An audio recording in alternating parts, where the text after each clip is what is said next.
the poison and the mind.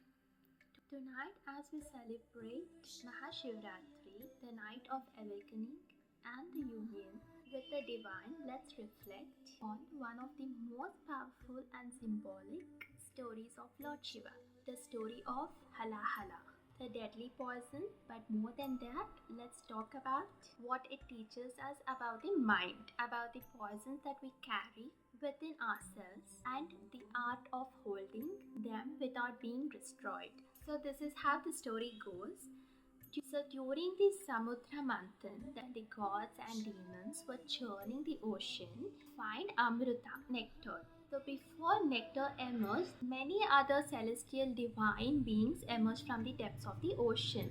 So, when the gods and the demons were thinking, okay, now is the time for the nectar, the amrita to emerge, something dark arose from the depths of the ocean. That was Halahal. Halahal is the deadliest poison that you can see in the entire system. So what happened was, like, when they saw this dangerous poison emerging, panic was seen everywhere. The gods and the demons were afraid. They were more frightened and nobody wanted to step into the ocean. They started to run away from it. The only person they could turn to was Lord Shiva. So Lord Shiva was meditating, and when he got to know that such a thing has happened, and he stepped in and then he took this poison in his palms and he drank it, but he didn't swallow it. He just gulped it in his throat. The poison was so powerful that it turned his throat into blue color, hence the name Nilakant, the blue throat one.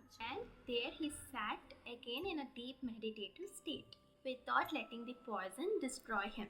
So this is the story which we all know. But there is one part in the story that we often overlook, that is Parvati. As Shiva held the poison, his wife Parvati gently placed her hand on his throat. It was her touch, her love, her compassion and grounding presence that kept the poison contained. Together they found balance, strength and stillness in the pain and peace. So now let's step away from the myth and step into the mind, because the story is not about saving the world, it's about saving our own selves. The Halahala exists in our lives too, not as the physical poison but as the toxic emotions we encounter in our daily lives. Anger, fear, resentment, self-doubt, jealousy, being envious. These are some of the toxic emotions which we all have in ourselves. Basically, it poisons our mind and we do not know how to handle it. And these thoughts, they spread, they damage us, they damage our relationships, our thoughts and our well-being. So in this story, what did Shiva teach us? He basically taught us containment without destruction. He, holding the poison in his throat, showed us how to acknowledge pain without being consumed by it. Holding the poison in his throat is basically symbolic of emotional regulation, the ability to recognize our negative feelings without letting them take over. But how can you handle those situations? How can you control your own self? So this is what Lord Shiva taught us by not consuming it into our own self. So being aware of your own emotions, being aware of your own thought process, you can contain it. So the difference over here is, one is the awareness and one is the identity. I am feeling angry is the awareness. You're aware of your emotion. I am the angry person, that is your identity. This person is always angry. Let us avoid him. Let us not talk to him. Let us avoid this conversation. He cannot understand. That is the identity that you have created for your own self and others are putting it on you. So being aware of your own thought process, being aware of your own emotions, you can actually learn to contain it. So basically Shiva reminds us that our mind strength not in avoiding difficult emotions but in sitting with them, holding them with grace. When we suppress our pain, it festers. When we react impulsively, it spreads. But when we hold it, just hold it, we transform it. And that's where Parvati steps in.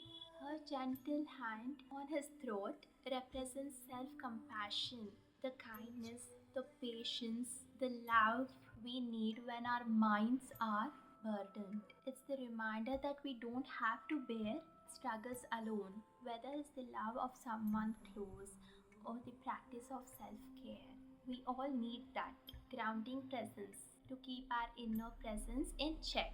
So, tonight on the sacred night of Mahashivratri, as we honor Lord Shiva, let's also honor the Nilakant that is within us, the part of us that can hold pain without letting us define it. Let us remind ourselves that strength isn't avoiding struggles, it's about facing them with calm and compassion.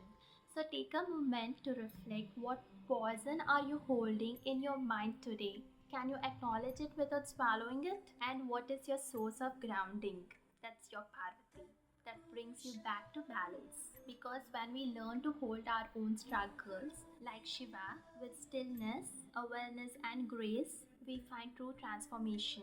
And maybe, just maybe, we save our own inner world. And if you feel the weight of your inner struggle is too heavy to carry alone, remember, you don't have to.